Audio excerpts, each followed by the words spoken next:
Hi, Daniel Russ. If there's anything I've learned in life, there's three things that will absolutely happen. First is you're going to die. Second is that you'll have to pay taxes. And third is if I ask any American school child what their favorite food is, 99 times out of 100 they're probably going to say pizza.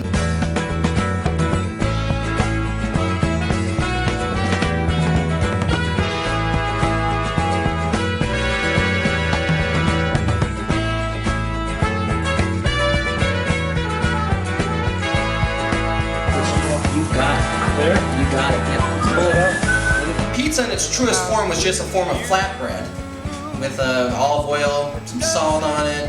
Who knows, maybe they put a few vegetables on it, but very simple. And that's what we're going to do today, is just keep it very simple and hope to expose some of the beauty in this dish. Let's start with the dough. The dough is the basis and the foundation of every single pizza. I have my flours right here. I make a mix of bread flour.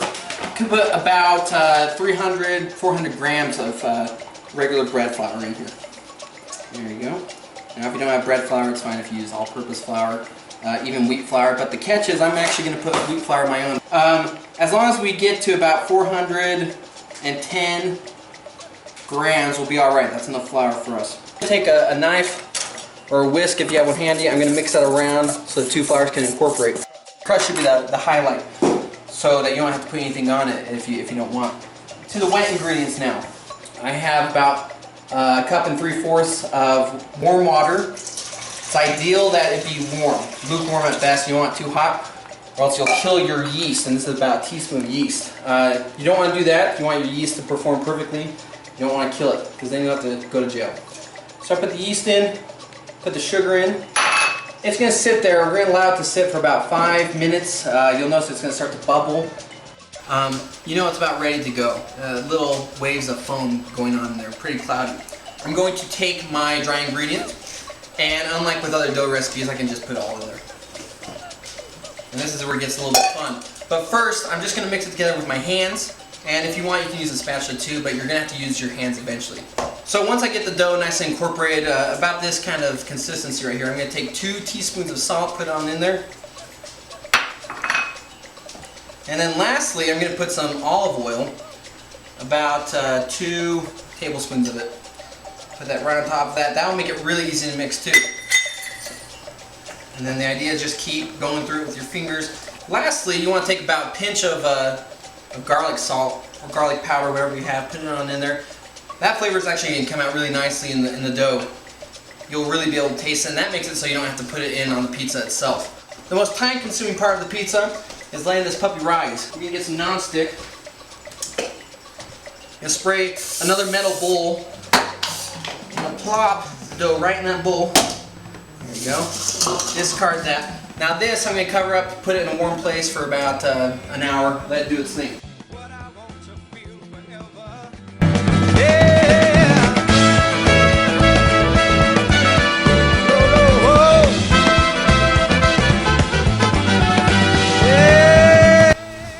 So I have the dough right here. It was out for about an hour rising, and now it's pretty easy to manipulate. I put it out on the counter with some flour and rolled it almost in a circle, you can see, but not quite. So I'm going to go ahead and get my pan out of the oven. It's been in the oven for about 30 minutes, heating up, and that's one of the goals here. All right, I want this to be nice and hot when I put the dough into it. So I'm going to pull out the 13-inch right here. There she goes. And it should be piping hot. Put it right there. There we go. So, cornmeal, your best friend, all right? We don't put any nonstick on this. I'm going to put cornmeal though. That serves kind of 2 purposes. It helps the dough not to stick too much to the bottom of the pan. Kind of gives it some rollers to roll around on there. But also it adds a lot of flavor and a lot of texture to your crust. So I'm going to take my crust and put right in here. It's not a perfect circle, but that's alright. That's alright. I'm going to put in as much as I can. And then I'm going to just use my fingertips. Check this out. Let me bring this closer to the center. Just use my fingertips to work it into the center here. Beautiful, absolutely gorgeous. So the nice part about doing it this way is the dough's already starting to cook on the bottom here, because this pan is piping hot. So the dough's starting to get nice crisp on the bottom, but I can still make the pizza on top. So this type we're making right now, it's one of the most cherished throughout the whole world. Favorites among Americans as well, and my personal favorite because it's so fresh. All right, this is called the Pizza Margharita, and unfortunately, in today's world, that gets switched around to Margharita Pizza, and people associate with the alcoholic drink, but it's nothing like that. In fact, Margharita was a woman, and this pizza is named after her. The reason being that in the late 19th century, when Italy was having a few conflicts, they're trying to get unified. She was one of the central figures, and the palace there commissioned a pizza maker known as a piazzolla to make a pizza, basically to capture the essence of Italian nationalism. So he made 3 different types of pizzas, and this was one of them. And this is supposed to emulate an Italian flag, all right? If you know the Italian flag, it's 3 vertical bars, 3 different colors, red, white, and green. And he wanted to put that into a pizza, red, white, and green. So let's do that. We have, first of all, we're going to put some tomato sauce down, and you can use any kind of marinara sauce, something very simple. We don't want to take away from the flavors of the ingredients, so just use as close to a tomato base as possible. We can go ahead and scoop some down on there. Look at that. Holy crap, there's some chunks in here. Don't know how that happened, but that's alright. This is a pizza sauce I've used before. There we go, look at that. Just spread it around. Don't want a lot, alright? Don't want it to be flooding the pizza.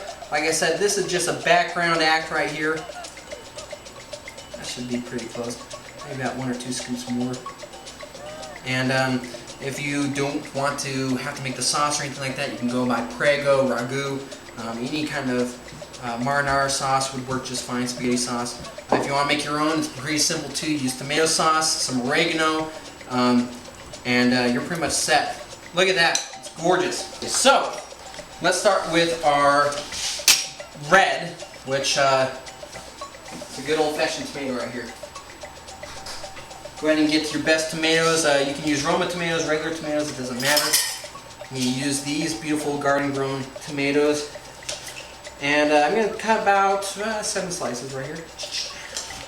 Oh, that's a beautiful tomato. Look at that. So we have our red, the tomato, alright? I'm going to add a few slices of this. I'm going to slice this one lengthwise. And boy, this is one of the best ingredients, because right when you bite into it, it's like a gusher, alright? It just gushes liquid at you. Piping hot liquid, but that's alright. Put a few of those. I'm going to kind of arrange them like you would pepperonis. Just put them on there like that. You'll have to forgive me, alright? To make this pizza the correct Napolitano way, you have to use San Marzano tomatoes that are only found in volcanic regions of Italy. Unfortunately, I couldn't find those at my local Smith's, but this will have to do. The tomatoes look delicious. I kind of have 2 different flavors right here of tomato, the Roma and the regular. So those are red, alright? Now time for the green. Basil, fresh basil. Oh my word. They should make a deodorant. It's just a fantastic smell. It looks pretty too. I mean, look at that. That is beautiful colors right there. The amount of basil you use is dependent on you. I like to think of it as a cheese almost. I love the flavor, but you'll see minimal amounts of basil.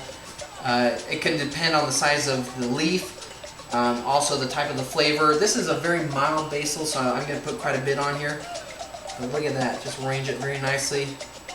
Okay, so there's my red and my green, and of course the white, the cheese. Alright, now you'll notice this looks a lot like your grated mozzarella cheese that you buy at the store.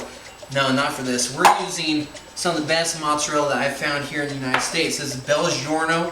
Fortunately, I can find this at Costco. It costs about $7 for about 80 ounces of it. So look at that though. You can just tell it's a little bit more wetter, which doesn't work to our advantage here, because once this is starting to cook, all these ingredients start to distribute a lot of liquid, which isn't that great, and we'll go over how to get rid of that. But I'm going to take this, and usually you can just put it on like that, but I want to cover more of the pizza, so I'm going to squeeze them like this. Kind of get them a little bit flatter, like a little pancake, and put it right on there. Ooh, look at that. Look at that.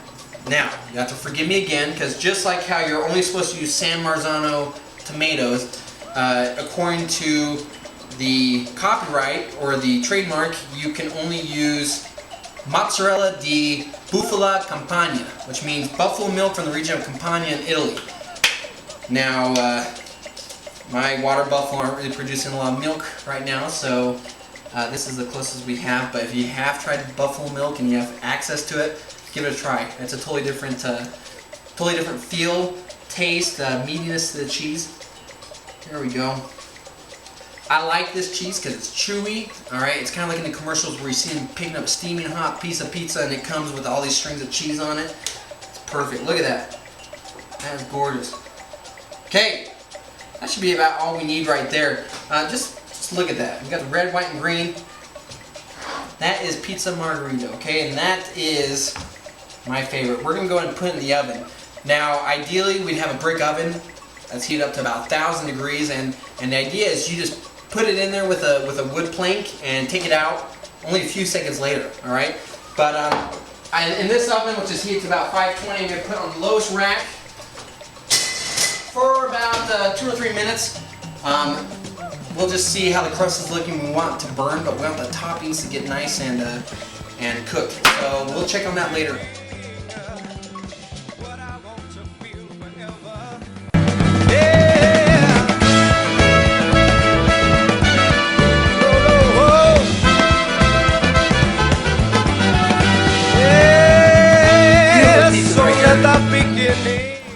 I think it's been 2 minutes. Let's check and see how our pizza's doing over here.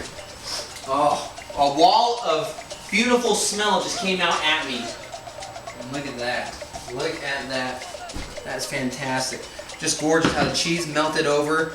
It looks like the basil is perfectly crisp. And let's check out the crust though. That's our kicker.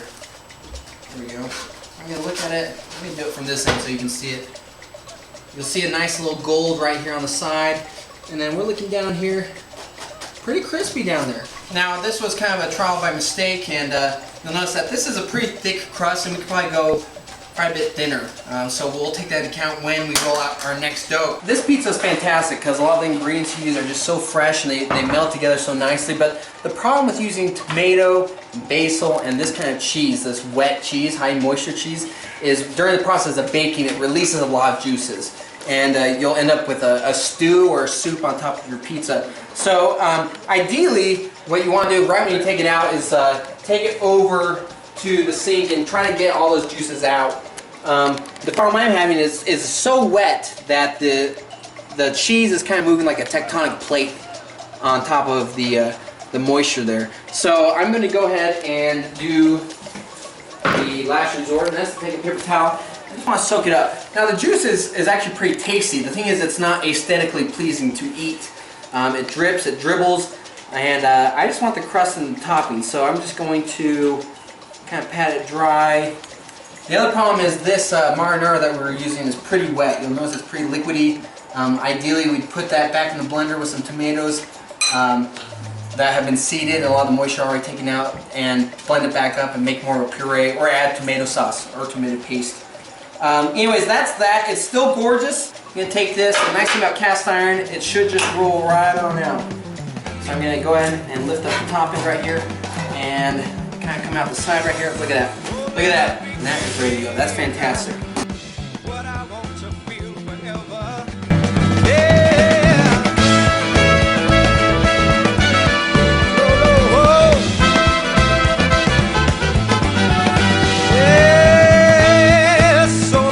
Beginning.